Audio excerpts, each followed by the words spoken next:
हवाले से जनगणना को लेकर ये बड़ी खबर आ रही है। अगले साल से जनगणना शुरू हो जाएगी, यानी कि 2025 से शुरू होकर 2026 एक साल तक ये जनगणना चलेगी। 2021 में इसे किया जाना था, लेकिन कोविड महामारी के चलते इसे टालना पड़ा।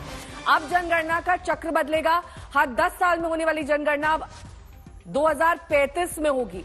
अब तक हर 10 साल में होने वाली जनगणना दशक के शुरुआत में होती थी, जैसे 1991, 2001, 2011, लेकिन अब 2025 के बाद अगली जनगणना 2035, 2045, 2055 इस तरह से की जाएगी, यानी कि हर 10 साल में जनगणना होगी। लोकसभा सीटों का परिसीमन जनगणना पूरी होने के बाद होगा और परिसीमन प्रक्रिया 2028 तक पूरी कर जाने की संभावना है।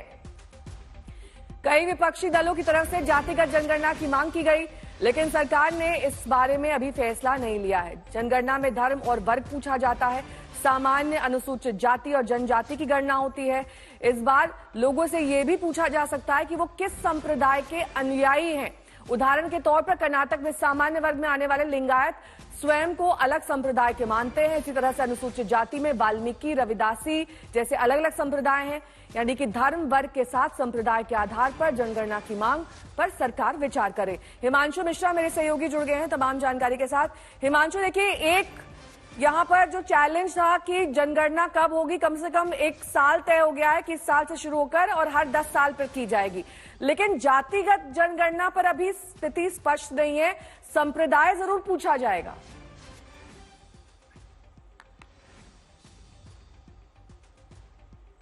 हिमांशु, आपको मेरी आवाज मिल रही है? जी, मेरे को आपकी आवाज मिल रही है नेहा।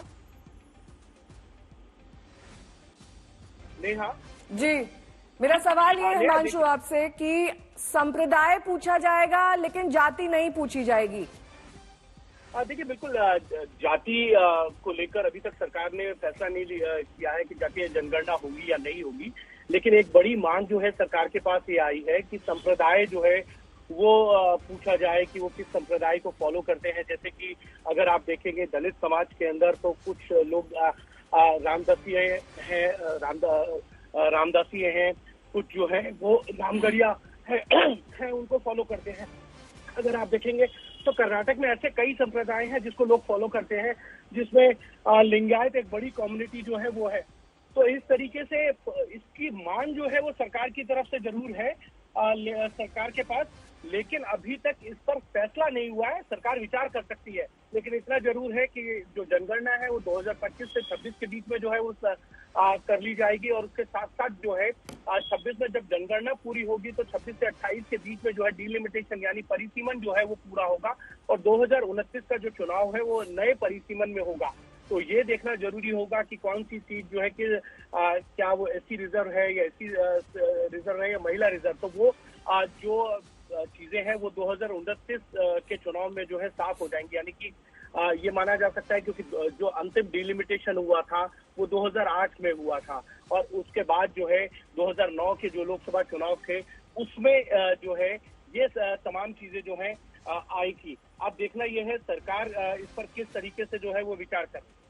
ठीक है, बहुत बहुत शुक्रिया। जरूर है कि संप्रदाय पूछने की मांग को लेकर एक बड़ी मांग जो है वो आम लोगों की तरफ से आई है और सरकार के पास इस तरीके की मांगे आ रही है कि आप वर्ग के साथ साथ जो है संप्रदाय भी पूछिए वो किस संप्रदाय को फॉलो करते हैं। जैसे मैंने आपको बताया कि अगर कोई दलित है तो वो उनके लिए ये कॉलम होना चाहिए कि वो किस संप्रदाय को फॉलो करते हैं, रामदासी हैं या जो है वो रामगढ़ी संप्रदाय को फॉलो करते हैं, या अगर अपर कास्ट है तो क्या कर्नाटक की तरह वो किसी लिंगायत या अन्य संप्रदाय को फॉलो करते हैं।